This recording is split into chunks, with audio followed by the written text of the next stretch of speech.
This is Demetria Spinrad. And this is Isaac Meyer. And you're listening to Criminal Records Podcast, the podcast about some of the weirdest cases in true crime history. And I am very excited about this because you have really been hyping this up to me. I think this is actually a case so weird that you wanted to do it as more than one episode to really hit all those nuances, right? Yeah, I mean, ultimately I did decide that I think this would work better as one coherent story. But it's a wild one. It covers all kinds of great stuff. Crime and punishment in one of my favorite periods of history. Gang violence, popular press, all that great stuff. We are going to be talking about one of the most famous gang cases of late feudal Japan, the story of the 5 men of Naniwa. So, let's get started. First, let's talk about what Naniwa is. Demetria, it might interest you to know you've actually been there. You just don't know it. Oh, okay. Yes, we took a trip to Japan, but I'm assuming its name has changed in the modern era. Yes, Naniwa is the old-timey name of the city of Osaka, actually. It's the original name of the city, supposedly given to it by the very first emperor of Japan, who started his campaign of glorious heaven-mandated conquest when he landed at the city and named it Dangerous Waves, because apparently it's a little bit of rocky sailing around those parts. The name Osaka wouldn't actually come into use until about 500-600 years ago, depending on who you ask. But Naniwa still gets used occasionally as like a poetic sounding name. It's like calling Seattle the Emerald City, right? So it just intended to be a little evocative. And what's unique about Osaka is that it's really unusual for a city in feudal Japan. Most cities in the country are dominated by members of the samurai class, particularly in the last couple centuries of feudalism. Most of the major cities of the country are what are called castle towns that are home of government administrations, either for the shogun, the leader of the warrior class, or for the various feudal lords. Osaka is not that. It's a merchant city. The city was always a big port that existed mostly to kind of be the center of trade in the heart of Japan, and especially the main conduit for trade going up to the emperor. At that point, more of a symbolic religious and cultural figure. You'd offload your goods at Osaka and then load them onto riverboats and ship them up to the emperor in the city of Kyoto. Okay, so this sounds like a city that has a lot of money flowing through it. And where you get money, you get a lot of people who would like a little piece of that money, right? Absolutely. And so gang violence is a big issue, really in Osaka and all of Japan's major cities, starting really in the 1600s. Now, thing is, the history here is not super well documented. Turns out gangs don't keep great records. Shocking, I know. It's also a little confusing because there are a whole bunch of different names for gangsters that were used during this time period. The ones I have seen, the most popular is kabuki mono. Literally, it means people who lean. I guess because they're like all leaning jauntily, kind of dangerously, and looking sketch against the walls. There's also kyokaku, which, if you know Chinese, is the same word as yoxia, like a chivalrous person, which is the term used in martial arts novels for like rogue heroes. There is yakko, which literally means servant. It's like a demeaning kind of jokey term for gangsters. There's otokodate, which is just a bunch of men. And then there's ropposha, or men of the 6 directions, which might be derived from the name of an actual gang. We're not actually sure of the etymology there. All of those terms and a few others get used to describe gangsters during this time period, which makes things extra confusing. I think this is fantastic. I love these names. I love the one that's just guys with poor posture. You gotta watch out, you know? They're not upright in so many different ways. So what is going on with, I assume that there's probably more than one gang in the city at the time. So what is going on with all of these different groups of people leaning on various buildings in the city? Well, what really drives it, funnily enough, is actually the end of war. Peace is what brings about gang violence in Japan. So the 1400s and 1500s in Japan are dominated by civil war between various feuding warlords. And the winner, the family that comes out on top, are the Tokugawas, who become the new shoguns of the country, the supreme military leaders. Now, that's actually pretty bad if you're a member of the warrior class. War is great if you're a warrior. There's always demand for your skill set. Makes sense. But when peace finally comes to Japan, there's a lot less in the way of work for warriors. There are jobs as bureaucrats now that are open to them, but there's fewer of those. There's not great opportunities to advance without a chance to prove yourself on the battlefield. Your pay is stagnant. Peace means that a bunch of fucking merchants and artisans are now doing better than you because they're all trading and wearing nice clothes, and your pay is just the same as it's been for all this time. It's fixed. It really sucks. So these guys are the equivalent of millennials who were told by their parents, go to war college, get good jobs at war, become very good at war. There's always money in war. And then now they've just lost all of that now opportunity. All the war's dried up, and they haven't even invented avocado toast yet. So this is a big problem, particularly in the castle towns where most of the samurai class lives, and where samurai gangs start to emerge almost immediately with the end of civil war. So, for example, Kanazawa, one of the major castle towns, has an anti-loitering ordinance in place by 1605 specifically to combat gang violence. And in 1610, the city magistrates execute 60 people for involvement in gangs in the city. That's how prominent this has become. Okay, so this is actually something that can be a capital crime. This is a pretty serious deal. Yes, because remember, samurai are all trained to fight and they have weapons. So if they join gangs, that can be pretty dangerous. And in fact, in 1612, in the shogun's own capital city of Edo, what's now Tokyo, there was actually an incident where a gang called the Otorigumi killed a government official, a guy named Shibayama Masatsugu, who imprisoned and executed one of their members. So there's a big crackdown in the city after this, and it's actually revealed in this very embarrassing fashion that a bunch of members of this gang are the sons of high-ranking officials in the shogunate who had become kind of listless and didn't see a chance for themselves to advance. So they become gang members. Oh, what an embarrassment to dear old dad. Yeah, I mean, really, just go get a job at the war factory. I don't know. Okay, so we're talking about a very specific gang in this episode, I'm assuming. So what is going on with this gang? I assume that they're in Osaka, but what are they doing there? Who are they beefing with? How are they making their money? Well, in Osaka, gangs are in a somewhat strange situation. Actually, in most other cities, what tends to happen is you get these samurai gangs that go around beating people up, mostly beating up non-samurai, and then the non-samurai of the city form their own gangs, and the two fight each other.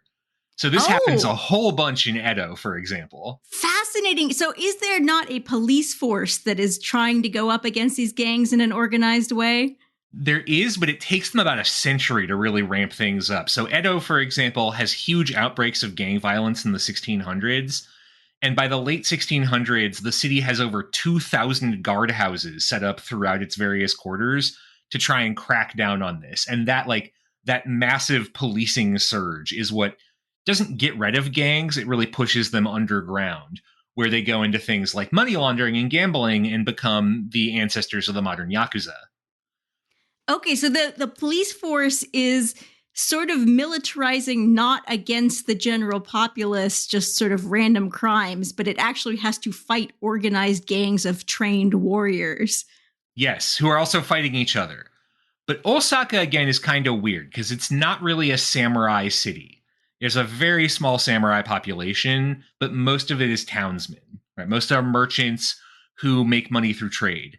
So there, gang violence is more of a socioeconomic class division of wealthy merchant families and their sons and the gangs they start versus what might be lower ranking townsmen, right? People who are the renter class, essentially, rather than wealthy merchants. Did you just say that the wealthy merchants' sons were starting gangs? Yeah. So there was the rich kid gang? Yeah, the rich kid gang versus the poor kid gang. Okay, so we've got not even a West Side Story, but we've got a Richie Rich v. the Jets here situation. Yeah, except Richie Rich in this case has brass knuckles and some knives. And probably some swords he stole out of a boat. That happened a lot. Oh my God. Okay. This is a very weird dynamic for gang violence, at least in my understanding as an American, where gangs coalesce around very different things generally. Well, here's the thing that will seem familiar. A lot of these gangs are known for affecting themselves in rather strange ways. So, a lot of members of gangs will try to dress in outlandish clothing. They have their own slang. It's called roppo kotoba, the language of the six directions. And just generally kind of try to be as outlandish as possible. So, for example, a local history, the Owarishi, describes the gang members as, quote, wearing clothing with velvet collars, having long flowing hair, not shaving their heads, having lots of facial hair, and wandering about sporting great swords and daggers at their sides. So you are saying that these gangs of rich kids in Osaka are walking around wearing ridiculous velvet outfits with long unshaven hair and facial hair, just looking like I guess the Japanese equivalent of a fop, kind of. Yeah, and I mean, it's even more striking because this is a period where dress and appearance have big social implications. Like, literally, there are laws that say, based on your social class, you can or cannot wear certain fabrics or colors or what have you. And that's being completely flaunted here. Even with hairstyles, those have kind of a lot of social importance. If you watch any media set during this period, you'll notice a lot of attention is paid to how someone's hair is presented. And certain hairstyles have like major social implications. The samurai, for example, they have the top knots with the shaved heads that they're supposed to fit into helmets. If you're just growing your hair out and you're not shaving your facial hair, which is kind of, you know, the during the period, facial hair is seen as kind of barbaric, right? So everyone shaves their facial hair. You don't see a lot of beards. You're really kind of giving the finger to this whole system. You know, don't tell me how to dress, Dad. I'll do what I want. So this is like 17th century punk. Yes, they're very punk, and they have great gang names. Oh, tell me some gang names. I want to hear all these amazing Okay. gang names. So if you're a gangster, you got to take a cool name. And Gary Lupp, who did a great bit of research on gangs during this period, his work is a big basis for this episode. He found a couple of classic Japanese gangster names from this time period. So, for example, Arashi no Suke, or Captain Tempest, is a real gangster name during this time period. Oh, that's a strong start. So is Token Gonbei, or Chinese dog Gonbei. We also have Meido Kohachi, or Kohachi from Hell, and Jiman no Chobe, or Chobe the Braggart. These are all real gangster names from the time period. Oh, these are all incredibly good. Okay, so you're part of this rich merchant family, and that remains part of your identity, but then you also go get your gang family and you get your gang name and your gang clothing. And what is this doing to the social dynamics of these fairly wealthy families? Well, a lot of these families are trying to kind of shut this shit down, frankly. They don't want their kids out doing this sort of thing. The leader of the gang we're going to be focusing on is actually from a reasonably well to do merchant family who will get in trouble with his own parents for his involvement with street ruffians. But really, I mean, what's interesting is that a lot of these figures start to get lionized, really, in kind of popular coverage. It's really by especially the late 1600s that mass media, particularly the new theater of kabuki, starts to kind of drive interest in these figures. Kabuki, a lot of what its classic works were based on were kind of news from the day. So like something crazy would happen. The 47 Ronin incident is a classic example. And then there'd be a kabuki play out about it within a couple of months, right? Kind of trying to build on interest in the subject. And this starts to happen a lot with gang cases, and these gangs get kind of lionized, really, as like, you know, romantic outlaws who are willing to buck the system. Kind of the same thing I think a lot of film and TV still does today, right? Where you have these kind of outlaw figures who are both undesirable because they're not, you know, they're against the system, but also kind of romantic because they have this sort of free spirited edge to them, if that makes sense. So the Japanese mass media is out there cranking out the equivalent of the modern mafia movie of guys who are snappy dressers and they live by a code and they've got cool names. Is that what's happening Yeah, here? exactly. And you really see the same thing down to this very day. I mean, that's the way that the Yakuza, organized crime in Japan, talk about themselves still, right? That they are kind of chivalrous. They use the phrase gokudo, the path of extremes, right? That are and call themselves like chivalrous men. That imagery is really kind of grounded in this mass media transformation of gang violence that's kind of trying to find the romanticism in these figures. Fun fact, this is also where tattooing becomes a big part of gang culture. Previously been a criminal punishment. In certain cases, you would just be tattooed to mark you as a criminal.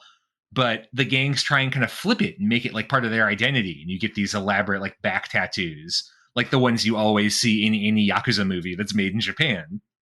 So, how are the authorities responding to this sudden public sympathy for the criminal element? Well, on the one hand, there is a pretty substantial crackdown, and we're going to talk about that actually in a moment.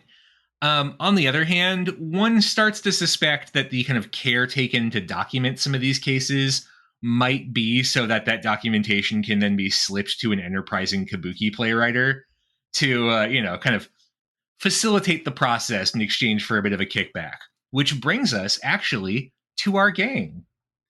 So, first things first, our best source for the five men of Naniwa is something called the Genroku Aburemono no Ki, which is the record of some outlaws of the Genroku era, which is essentially the investigation report into this gang and what brings them down. And even that actually has a bit of a romantic tinge. The original text uses characters that mean bandit, aburemono or abaremono, but they're also taken from a great work of samurai literature, the Taiheiki, which has a bunch of romantic bandits who are fighting the system. So even the kind of naming of the arrest record is still kind of playing into this romantic gang imagery. Anyway, the specific gang we're talking about is called the Shichigumi, or Seven's Gang, led by Karigane Bunshichi. Right? Bunshichi, Shichigumi, that's where the name comes from. So Karigane is the son of a merchant, a well-to-do merchant family. His father's name is Kariganeya Shichibe. We don't actually know what their whole deal is. They might have been tea merchants because there is a type of tea grade called Karigane. There's also a textile firm in Kyoto called Kariganeya, so they might be like a textile merchant family. If you see anything about them today, they're probably going to be called silk dyers because a ballad that was written about the gang shortly after all this goes down will just call Karigane Bunshichi a master silk dyer. And that kind of became the thing everyone knew. So that ballad became the source for calling them silk dyers. But we don't actually know what the family background is. So, if I'm understanding my Japanese history correctly, and this is not my strong point, silk dyeing probably would have been a slightly less high end occupation than something like tea trading, right? It's I talked about that like slightly a similar level, but definitely silk dyeing especially caters to the upper class. Tea is more of a wide ranging phenomenon. Okay, I'm wondering why they settle on silk dyeing as kind of the most romantic background for this person. I'm actually not sure where that ballad landed or why that ballad landed on silk dyeing specifically. I don't know that it even gives a rationale behind besides like they needed something for the story and that was, that's good enough. Maybe it just rhymes in Japanese. Probably. So what we do know about Karigane Bunshichi, we know he was a troublesome little shit. As early as 1696, at the age of 22, he got into a fistfight with a night watchman at a guardhouse in his neighborhood. And 2 years later, he shows up in a police report as having been involved in a scuffle with a guy named Kyobe, where he just beats the ever-living hell out of this guy. Like, literally just wails on him. So eventually his own father actually goes to the city police and they say, look, I need you to scare my son straight. And they lock him in a cell in the fourth lunar month of 1699. Essentially, like, they're just going to keep him there for a couple of months to, like, scare him straight. But a month into this whole thing, his father dies, and Bunshichi's mother, who it appears was not super down with just locking her son up for several months, appeals to have her son released.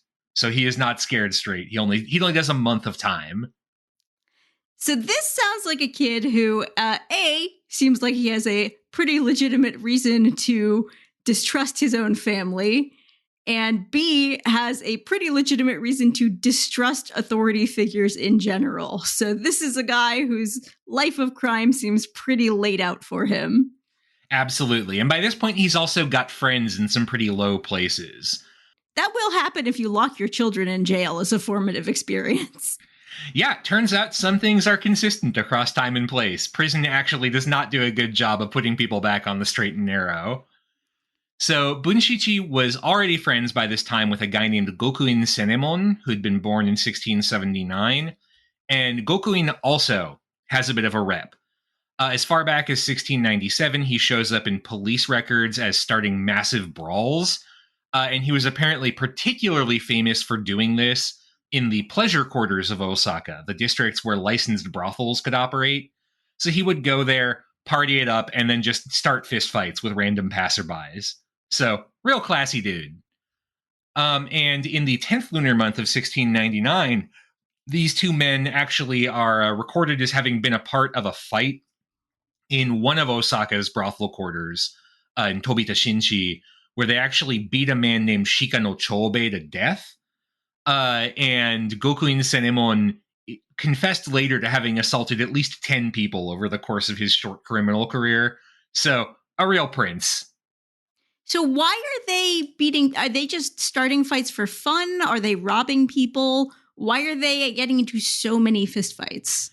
So this is a tricky one, right? The source we have, again, is an interrogation report, which doesn't really concern itself with their motivations. It's just asking them to list out their crimes for reasons we'll talk about in a bit. It's been theorized, and I think Gary Lupp is onto something here. He's the one who really suggests this, that a lot of what is happening here is actually like class anger, right? That a lot of these guys are going to, especially because, Karigane Bunshichi is well-to-do. He's from a decent family. Both Gokuin Senemon and a lot of the other guys who will join this gang are actually from pretty low-end families, right? They're townsmen, they're non-samurai, but they're not wealthy ones. Many of them are from the renter class. They don't even own property in the city. They're basically the equivalent of like wage employees. And for a lot of them, you have to imagine there is a lot of resentment against wealthy townsmen. Gary Lupp has this great quote I'm going to pull from his essay. The members of Seven's gang seem to have taken particular delight in provoking visitors to crowded places, such as the pleasure quarters at Shinmachi or the approaches to the Horie Sumiyoshi Bridge. One imagines them loitering, mocking and ridiculing passerby, reserving the sharpest barbs for those who appeared to be wealthy but physically weak. Thus would the young delinquents express their frustration at their own social deprivation. If their rude taunts led to some pushing and shoving, or even a bit of a scuffle, so much the better, perhaps, for these minor incidents carried little risk of official punishment. The shogunate regarded such quarrels among commoners as private matters too tiresome to adjudicate. This group of criminals is not really hanging out with the intention to do any particular crime, just sort of catcalling people as they pass by. And then if a fight gets started, great, we love fighting. Pretty much. They're just kind of pissed at the hand they've been dealt. That's Lupp's interpretation. I'm inclined to buy it, but that is interpretive, right? We don't have that like a confession from these guys saying, yeah, we just really hated rich merchants because we kind of resented them. But it does track with what we know of the period. So this sounds like a fun time, I guess, if you love fighting. It doesn't sound like a very sustainable long-term strategy for organized crime. It doesn't. And the Seven's gang is not going to last very long. It comes together really towards the tail end of 1699. And as we're going to see, really comes apart in the first couple of years of the 1700s. So just a few years. But it has some real characters among its number. So would you like to hear a bit about the members of Seven's gang and their very cool gang names? Tell me about these very cool guys who like to hang out near brothels, catcalling the rich guys who are going to brothels. I would love to hear more about these men.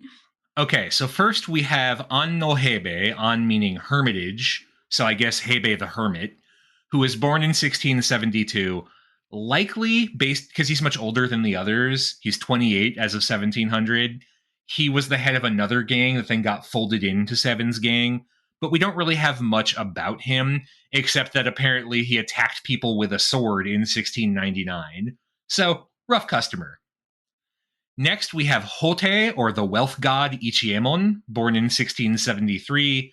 He was expelled from his own father's house in 1695 at the age of 22 because of his involvement in gang life, and apparently did serve some time in prison, which wasn't like a long term punishment, but you could get thrown in there to cool off, essentially, after he crippled a man using a piece of firewood in a fight, but then was granted clemency the next year by the city magistrate as part of a mass clemency, I believe, because of the ascension of a new shogun, maybe, or the start of a new era. No, it would have been maybe a new shogun, but for some reason there was a mass amnesty.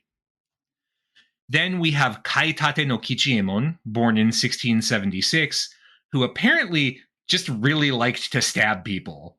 We know that he had at least 2 stabbings in his career, and that's the ones he confessed to. So most of what we know about him is he just really liked to stab people. And then one of my favorite names is Kolshin no Kanbei, one of the youngest gangsters, born in 1680. Kolshin means 3 worms, so he's 3 worms Kanbei. And apparently this is a reference to a folk belief that on certain nights of the zodiac cycle, there are like 3 worms that live inside you, and they will awaken and go up to heaven to report your transgression to the gods. So if you're like a bad guy, you need to find a way to keep the 3 worms inside of you. This is like saying he's no snitches. Yeah, no, he doesn't snitch. No celestial snitching. Absolutely. Also, apparently this kid joined his first gang at 11, so, that's cool. That's a guy with a lot of experience with keeping the worms inside him. There's a few other gang members here. We have Kaminari Shokuro. Kaminari is the thunder god Shokuro, who apparently was homeless by 1692, got into several fistfights in 1698, and then linked up with another gang led by a future member of Seven's gang that then kind of merged into Seven's gang. We have Tonbi Kanemon, the construction worker Kanemon, who joined the gang after the death of his father in 1701, and Doguya Yohei, the tool shop Yohei, who was adopted by another member of a merchant family at the age of 5, but then for reasons that are unknown was kicked out of that family, joined a gang by 1700. And then we have Karakuri Rokubei, or Trickster Rokubei, who is also known as Oyaji no Saburo, or Old Man Saburo, who this is the entire thing that appears about him in the official record. Abandoned by his parents at age 8, once hijacked a riverboat together with Kenkaya Goroemon and stabbed someone in Gokomachi. So that's all we know about him, is that he hijacked riverboats and stabbed somebody. I mean, that's the highlights right there. And then there's a few other ruffians in the wider orbit, like Kenkaya Goroemon, or Goroemon the Brawler, Inga no Hebe, or Hebe the Fated, and Jippu no Hebe, or the True Father Hebe. So some real salty characters. I am starting to notice a pattern here where a lot of these guys have either extremely poor relationships with their families or don't have a family to support them. And it sounds like their options for any kind of future employment without that kind of family support are pretty low. Absolutely. Family jobs are how really you get jobs during this time period, with very few exceptions. So if you have a rough relationship with your family, or your family does not have the kind of position where they can offer you something to inherit, your prospects are not great. And a lot of what is happening here, frankly, is kind of that class resentment, I think, that is driving people into gang life because they don't have great alternatives in this system, which really is very much one where you inherit the status of your parents. So, what brings down the long arm of the law on this gang is called the 6-6 incident, because it takes place on the 6th day of the 6th lunar month of 1701. I cannot do lunar conversions; they are so annoying. But There was a late lunar year that year. It was February 8th. So the sixth day of the sixth lunar month is probably late July or early August of 1701. In fairness, you do have an unusually high number of lunar calendars that you're expected to track for one person. Unfortunately, there's actually not a great kind of like, you'd figure there'd be some software out there that could do this conversion. If it exists, nobody's actually programmed it. So, like, I guess if any of you people listening know how to program and you want to like do a service for researchers, I guess together we can try and figure out how the hell the calendar works and make some conversion software, because what's out there is not great. Anyway, let me paint you a mind picture. All right. So it's the sixth day of the sixth lunar month. Figure it's a warm summer day in Osaka, not exactly a cool city in terms of weather. And the youngest member of the gang, Koshin no Kanbei, old Three Worms himself, is walking along the Nishiyoko Canal, right, the canal district on the western end of Osaka. I'm imagining him sweating through his velvet. You gotta imagine it'd be very uncomfortable in the summer. You have to suffer for fashion.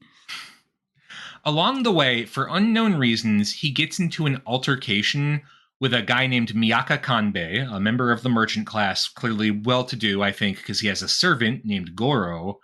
That servant also has a friend with him named Kibe, and they're also walking with Ichibe, the servant of another shop owner. So you figure this is like the son of a wealthy merchant family and the sort of posse of servants that he has accrued around him. Then Koshin no Kanbei runs into them. Koshin apparently starts verbally provoking them. Ichibe, one of the servants, gets annoyed and clocks him, right? So, later that same day, Koshin runs into them again, and this time jumps Ichibe and starts like trying to beat the shit out of him, right? Then, who should happen by but Anno Heibe, old Hermitage Heibe himself, who jumps into the fracas and joins the fight. And as a result, there's this big free-for-all, and at some point, Anno Heibe pulls out a knife and stabs Kibe, one of the servants, in the stomach. Astonishingly, because this is a literal deep cut, 5 inches deep, 2.5 inches across, right? Astonishingly, Kibe does not die. He actually does recover. But at the same time, street brawls are one thing. That, the shogunate's not going to get involved in that. Stabbings are something else. So everyone runs for it. They cheese it, lest the fuzz show up. But one of the witnesses of the fight recognizes Koshin no Kanbei, knows who he is, and knows, most importantly, where he lives. And that matters because the way non-samurai are policed under this system is through a system of self-governance. All of the non-samurai neighborhoods have what are called machidoshiori, or like town elders. So this witness passes the name to the machidoshiori of Kyuhoji, the neighborhood where Kibe, the stabbing victim, resides. He says, I know who stabbed your resident. It's this guy, Koshin no Kanbei. Here's where he lives. And then the law gets involved because the machidoshiori takes it to the police. So, sidebar, time to talk about how the law works. Oh, I'm excited. I already had some questions about this. Is a very different understanding of how jurisdiction works than the West was developing at around this time. Because this is around the time that in the West, people are starting to really hash out the idea of being tried in the area where a crime took place. This is not that. This is a completely different system. Not in the slightest. So, the way this works, Osaka is a city governed directly by the Tokugawa shogunate because of the kind of economic value that it has, right? So the shogun appoints 2 what are called machibugyo, city magistrates, that are responsible for running the city, right? They're the eastern and western magistrates, which just refers to where their offices are. It's not like a jurisdiction issue. But the eastern magistrate at the time is Nakayama Tokiharu. The western one is Matsuno Tsukeyoshi. Now, these city magistrates essentially do everything, right? They are responsible for administering the city, but they also handle the police force, and they are the judges, and they are the juries, and they handle the enforcing of sentences. Basically, they're kind of like the joint rulers of the city on the behalf of the shogun. And most other cities would have followed a similar pattern. It just would have been whoever the local lord is appoints these magistrates rather than them being picked by the shogun. So this report is brought to the city magistrates, right? And it's then passed on, the case is passed on to two samurai working for the magistrate's office. Essentially, you think of them as like, you know, precinct captains, I suppose. And their names are Hazumoto Emon and Sugiwara Yazaemon, who are in charge of running the investigation. So they're members of the warrior class. They're samurai, but one of the stipended positions you could get as a samurai during peacetime was essentially as a city cop. And that's the job they've gotten. It would have been hereditary. So their families would have lived in Osaka and served as like permanent police in the city. There were also sometimes commoners who would get brought in to be patrolmen, essentially, but most of the police work would have been done by samurai. So once they catch someone, the subjects are then brought in and they are interrogated. First by the lower level functionaries, so it would have been probably these guys, Hazu and Sugiwara, whose job it is to get a general sense of like, what's going on here, what did you do? Generally, that would happen in one of the smaller guard posts scattered throughout the city. But then eventually, once the facts of the case have been ascertained, you'd be scheduled for what was called time in the you'd be brought to the courtyard of the White Sands. Ooh, this is a fancy sounding name. Why is it the courtyard of the White Sands? Are those sands ever going to turn red? Well, probably not directly because there's a lot of cleaning involved in that. But if things go bad for you, it's not great. Basically, you're plopped out in this sanded courtyard. It's designed to be very uncomfortable while the magistrate sits above you and interrogates you directly, right? The idea is they've already got from your initial kind of interrogation the basic facts, and then you're kind of called in here and asked to provide a statement, essentially. And what ideally that statement is a confession. So this guy, it's summer in Osaka. He's, I don't know if he's still wearing all his velvet, but he is in this unshaded courtyard with a guy above him passing judgment. He is literally in the hot seat here. Yes, and depending on what you said, the magistrate would then decide whether or not you were guilty. You probably were if you'd gone this far. And if you were guilty, what the sentence would be. That's the trial proceeding. So you're literally just brought in, you're interrogated, you're told to confess, and then based on what you say, the magistrate says thumbs up, thumbs down. And we as a podcast always go for the straightforward trial proceedings, right? So tell me how this goes. Well, it's a little confusing, actually, because one of the things that is allowed under this system is judicial torture. It's still allowed in Japan at this time period, though it's already like beginning to be treated as somewhat suspect. There's already a sense that maybe torture does not produce the best results because people just want you to stop torturing them. Really, it's limited to cases where guilt was already pretty clear, but the suspect would not confess, because confession is very, very important in this system. But we'll get to that in a second. So judicial torture is allowed, right? And there's 4 official judicial tortures that you can have. First is muchiushi, or beating with a whip. That's pretty straightforward. Then comes ishidaki, or stone hugging. The way this works, and it sounds horrific, you'd be forced to kneel on a platform with some sharp triangular protrusions on it, and then between 2 or 10 heavy weights of stone are placed on your legs. And if that doesn't get you to respond, the guards will also lean on those stones too. Ooh, ouch. That sounds like it could permanently cripple you. Apparently, suspects would routinely faint when subjected to this. There's also 2 more. First, there is ebizeme, or the lobster method, and then finally the tsurushizeme, or suspension method. So the lobster method is when you're tied into what are essentially stress positions and just left there. That name comes from the bright red color people will turn if you do that to them for long enough. And in the second, the suspension method, your arms are tied behind your back with a rope that then suspends them from the ceiling so that your body weight will slowly pull your own shoulders out of your sockets. Oh, and just to clarify, this is not the punishment. This is the evidence gathering part. Yes, this is interrogation, again, only applied by this point if they're almost certain you're guilty, but you will not confess. So there's a punishment element to that, in that they are punishing you for not confessing when they think that you should be confessing, but it actually isn't the part where judicially punishment is being handed down. Yes, and that's because confession is so central to the kind of governing logic of this whole system. First of all, obviously, if a suspect confesses, that makes life much easier if you're a prosecutor. But also, confession in this case helps to balance two interests for this whole system. On the one hand, you need, of course, the ability to make an example of criminals. On the other hand, the governing philosophy of this period is derived from Chinese Neo Confucianism, which really stresses the importance of moral example over punishment in rectifying people's wrongs. So, from that perspective, you really want criminals to confess, because if they confess, they show that they understand the impropriety of their actions and the negative effects those actions have had on the moral order. And in confronting that, they also kind of accept the correctness of their own punishment, which then justifies these punishments, which otherwise, in a Confucian viewpoint, would be treated as kind of suspect, because you really want to be leading through moral example. That's also why, except in death penalty cases, if you are convicted of something, you have to sign a document describing your own sentence, which is essentially you accepting the wrongness and punishment for your actions. What about our bad boys in this case? Do they confess?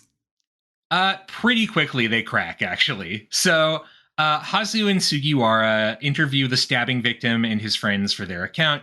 It takes them 2 days to track down Koshin no Kanben on Nohebe. So they're then questioned, and again, the record does not indicate torture, right? It doesn't say so directly. It's pretty likely they were coerced to some extent. That's just usually not recorded or only alluded to in most records from this time period. So by the 10th day of the 6th lunar month, 3 more members of the gang are arrested as Koshin no Kanben on Nohebe crack under interrogation. Kaitate no Kichiemon, Kaminari Shokuro, and Karakuri Rokube. So starting from this kind of stabbing investigation, the scope of wrongdoings of Seven's gang is slowly revealed, and the police start to crack down on its membership. Dogia Yohei is caught by the 18th day. Karigani Bunshichi is caught the very next day. Gokuin Senemon is caught by the 22nd day of the 6th lunar month. The only two who are able to escape for any length of time are Hote no Ichiemon, who is free until the 22nd day of the 11th lunar month, and Tonbi Kanemon, who makes it all the way to the 6th lunar month of 1702, so a whole year on the lam. But most of the gang gets wrapped up in the span of less than a month, a couple of weeks, which I do think gets at the efficiency, if nothing else, of the interrogation system.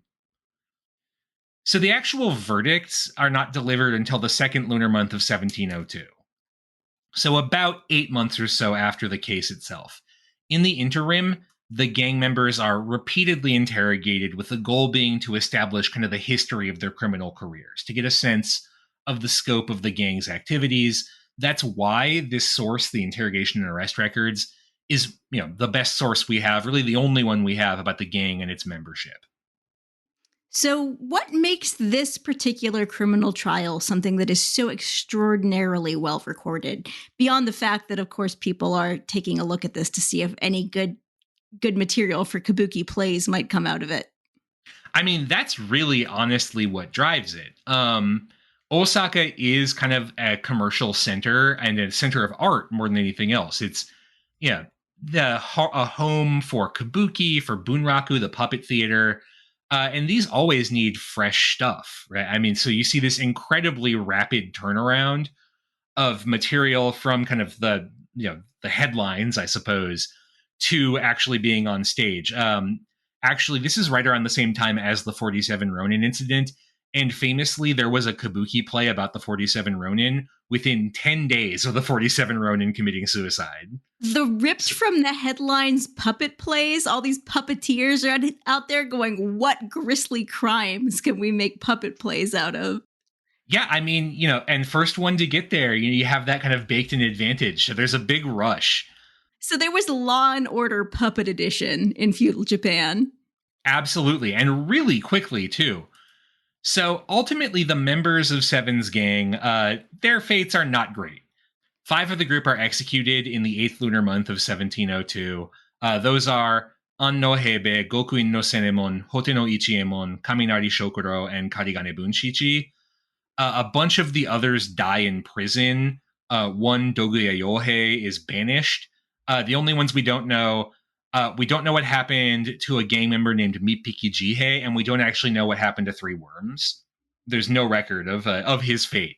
Oh, three worms. We don't know if three worms ever snitched to the gods. We do not know what happened to all three worms. Maybe him and his three worms are still out there somewhere. But so the executions are in the 8th lunar month. By the 9th lunar month, there is already a like street ballad about these guys. This, you know The what? This tracks because exactly this kind of thing would have been happening in Europe too. That sort of age of the printing press means that you can really crank out the murder ballads. And already there's this romanticization that's happening here. So that first street ballad that we know of is called the Karigane Bunshichi Utazaemon, roughly like the tale or the song of Karigane Bunshichi. And already Bunshichi in particular as the leader of the gang becomes this like romantic figure. And there's this whole kind of added subplot where he's madly in love with a member of the or a woman working in the license quarter, a sex worker named Kogiku, who, as far as I can tell, is entirely made up, but who is trying to like reform him from his life of crime and being like, Bunshichi, you're better than this. And he's like, no, I got to stay with my boys, my home dogs. And the whole ballad actually is about Kogiku and separately Bunshichi's mother and their kind of doomed struggle to try and save this guy from his own worst impulses. And this is incredibly popular. Imagine what it must be like if you were just some random rich guy who, you were having a great time in the pleasure district, and then some punk ass kids came along and insulted you and beat you up. And then a few months later, everyone is singing a romantic song about what amazing folk heroes those guys were. Which actually, I think, kind of gets at what's interesting about these guys, right? Because this will expand. There's so much more to the Five Men of Naniwa cinematic universe. Oh boy, I can't wait for this franchise. But all of them are kind of playing up this like romantic angle of these doomed men who are kind of brought low by their own like understandable but bad influences, but ultimately they're bandits with a heart of gold who've been done poorly by the system. A lot of that really seems to be like lower class sympathy for these men who are, mostly of pretty low background. Other than Karigane, they're all from what are called the Shakuyanin or Tanagarinin, the like lower end of the townsmen, like part of the social spectrum. A lot of them are homeless, again, as young men. And there's kind of this sympathy for them as like, sticking it to the snooty upper merchants and like stealing their pleasure boats and going on joyrides with them, which is an actual thing that happened. That's incredible. You know what? Actually, we've had a couple cases in Washington State of people who were like stealing planes and things like that and ended up being romanticized as bandits of the modern day. So actually, this is something that completely tracks for me. I can completely understand why these guys end up being treated as these folk heroes. Absolutely. They also apparently, one of their common things was they would sneak into brothels. And then there's like a coat check essentially in the brothel. They would just go through there and jack like the purses and the fancy clothes of all these wealthy merchants and just run away with them. And because it's townsman on townsman crime, the local government just didn't care. So they could just do that over and over again. So these guys are popular. And again, the song is not really based in reality. Kogiku is not a real person, but it's a great story, right? The doomed hero. Within another month, there's a puppet play about them, Karigane Bunshichi Akinoshimo, or the Karigane Bunshichi, the Dew of Autumn. And then a kabuki play 4 days later, Karigane Bunshichi Gonin Otoko, or Karigane Bunshichi and his Five Men. There's at least one more play by the end of the year, and at least one more the following year. It's an incredible like explosion of interest. Is it a little bit easier to romanticize these men because they are dead and not continuing to go around committing crimes which may not track with their newfound reputational status? I suspect that's a big part of it because especially starting with the puppet play Dew of Autumn, there's this real like romanticization, especially of Karigane. So Dew of Autumn, for example, sets the kind of typecast for a lot of these guys, where once again Bunshichi is torn between his gang buddies and his friendship, and his knowledge that this is not like a filial thing for him to do. He's not honoring his family by being a gang member, but he loves his bros. Once again, he has a girlfriend who is a sex worker. This time her name is Kiyotaki instead of Kogiku.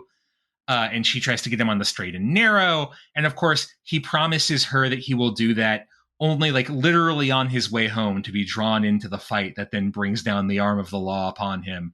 Just as he was trying to get out, he got brought down.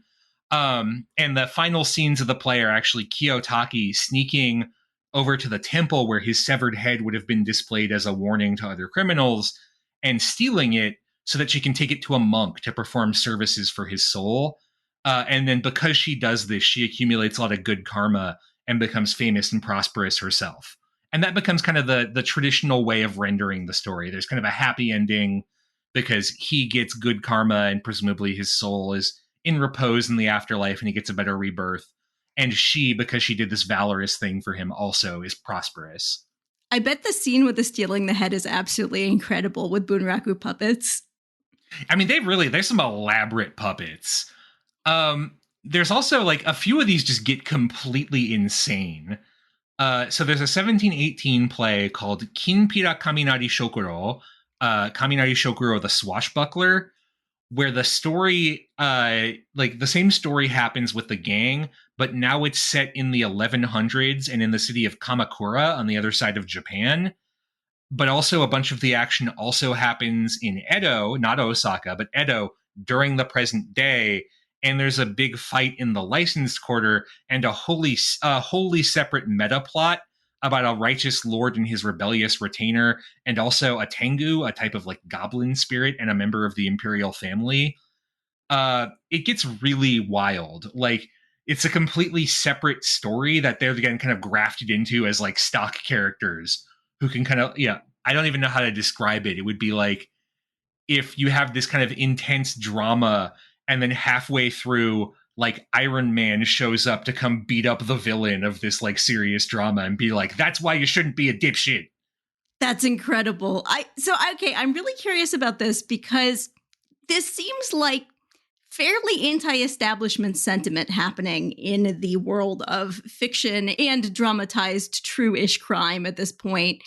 And yet, even though I'm not aware of any free speech laws during this period, it doesn't sound like anyone is attempting to stem the tide of stories about criminals. What is going on there? How are these plays becoming something that the ruling establishment is completely just like, sure, go ahead, romanticize some criminals. We're not going to crack down on that. Really, I mean, there's a couple of factors at play here. First, one of the classic ways of dodging censorship during this time period is setting a story during an earlier period of Japanese history. Like, literally, don't change the plot. Just have it be like, oh no, this happened like 500 years ago. That's how the 47 Ronin plays all get published, even though they're technically criticizing a government decision. Fascinating. If you make it a period piece, it's legal. Exactly. I think the 47 Ronin plays are all set in the 1400s, even though they're riffing off of something from the 1700s. And that's explicitly why, to dodge censorship. And that's probably where some of the weird kind of time travel-y stuff here is coming from, too. There's also the fact that really these are plays that are popular with merchants, especially low-ranking merchants. And there's a kind of a hands-off approach, especially in Osaka, to the merchant community, where as long as you're paying your taxes, there's not that much direct interference. These communities are allowed to self-govern. And arguably, a lot of these plays are not necessarily critical of the shogunate, right? There's never a suggestion that it was wrong to punish these men for breaking the law. It's more like it's tragic of them to have ended up in this position, but what they did was still wrong. Okay, so you can critique the system so long as you don't criticize the guy at the top of the system. Yeah, you can say that it's sad the system works this way, but as long as you're not saying we should change it, right? Plus, there's also the effect that, censorship is just harder in this time period, right? It's harder to have an effective enough bureaucracy that can catch everything that's being published, for example. So things do just slip through the cracks. Fascinating. So by the 1740s, these guys are just like stock figures. They're like Robin Hood folk hero types, where their image has departed so much from any basis in reality, but they're also like well known for that reason. So, for example, eventually each of them gets a sort of image that's associated with them. If you ever see a woodblock print of a guy with a crane or a wild goose that's on the shoulder of his kimono, that's almost always karigane bunshichi, because karigane is the Japanese word for that type of bird. Similarly, a drumhead over crossed sticks, that's emblematic of the god of thunder. That's for Kaminari Shokuro. A stylized ideograph for on or hermit. Retreat is for on no hebe. A sack full of treasure for the god of wealth, Hoteichiemon. And the ideograph sen or 1000 for Gokoin Senemon. These guys have like kind of stock images that are associated with them. Even Karigane Bunshichi is the namesake of what's called the Bunshichi head, which is a special type of like puppet head used in puppet theater, where if you have a protagonist who is brave but also has a secret grief, you use the Bunshichi head, and that head communicates those emotions, which comes from a play in 1742 called Otokodate Itsutsu no Karigane, or Karigane's Five Valorous Men, where I guess it was so popular that head became the standard for that type of protagonist. Now, if my knowledge of Japanese history tracks here, we're coming up on the age of sudden Japanese fascination with the West and sudden Western fascination with Japan. So did these guys ever end up with crossovers with some Western criminals? Not that I know of, unfortunately, though it's not too late. Yeah. The thing is, unfortunately, when the age of modernization really starts in Japan, the Meiji period, there is kind of a turn away from traditional theater in the country, that then kind of lessens interest in these traditional stories. There is a revival in later decades, but these guys are not quite as, they don't weather that storm as well as like the 47 Ronin, who maintain this kind of popular following. But I mean, it's not too late, I don't know who some good 18th century criminals are to pair them up with, but I think we can pitch this. There's Lupin. I guess Lupin might be 19th century, but yeah, Japan really takes to Lupin. But I mean, there's no reason we can't move them around. Like at one point, there's a version of the story where these guys are also the Soga brothers, who are these samurai who lived 500 years earlier and avenged the murder of their fathers. And apparently Bunshichi is the ghost of the Soga brothers in disguise or whatever. So like, if they can get away with shit like that, sure, send Lupin back in time. Whatever. There's no rules. This is incredible. I love this. I love this true crime puppet show history. That was really a missed opportunity on our part. We could have been puppeteers the whole time. This could have been a video puppet podcast. Again, it's not too late. Knowing my artistic skills, it would have been more of a sock puppet with googly eyes situation. I think there's an ironic market for it. Do you think we could maybe do the like executions with some like red yarn coming out? It's perfect. I think this is perfect. So I love the tale of the 5 Men of Naniwa. I think it's great. Obviously, the kind of commercialization of it and the crassness of that is fantastic in so many ways.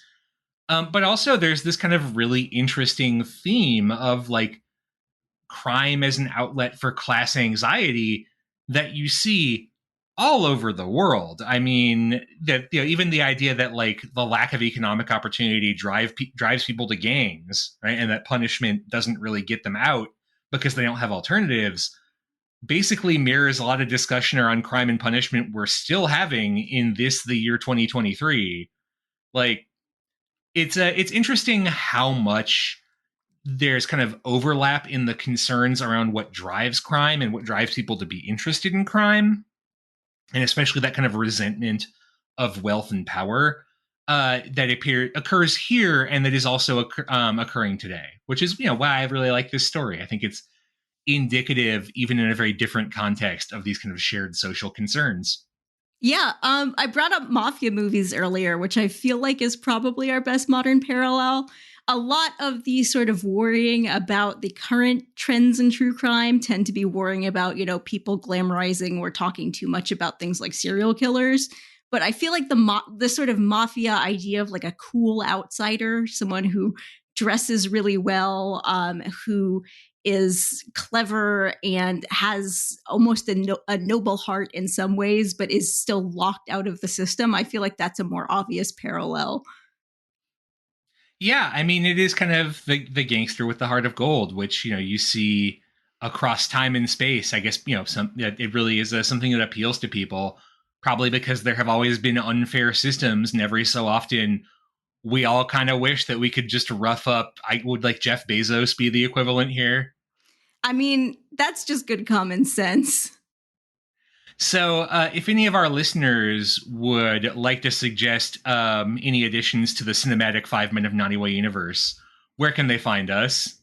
They can find us at facingbackward.com.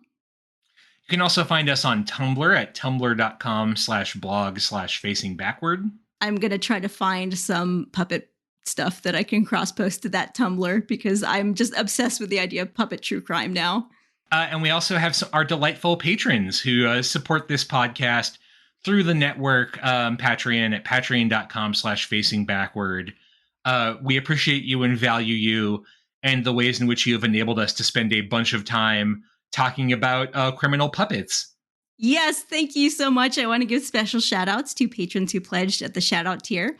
They are Jan Leonard, Stephen Elkins, Martin Oliveira, Clark Canning, Ian Kellett, Matt Haynes, Jackie Frostocker, Monkey Sack, Alayla McCullough, Kieran Murphy, Peter Wales, Robert Prine, William, Arno, Jonas Brandis, Nicholas Kroll, Jerry Spinrad, Jared Stevens, Jeffrey Dwork, Stefan Freschka, Joshua Kane, Robbie and Kat, Jacob Key, Aaron Finkbeiner, an anonymous Anna's Hummingbird, Mark Sy, Gil, A House is a Perfectly Cromulent Mascot, The Fish I Catch Are Rhodes Scholars Compared to Samuel Alito, Schmuck, and Everything Changed When the Fire Nation Attacked. Until next time, folks, I guess if you stab any rich merchants, make sure there are no witnesses.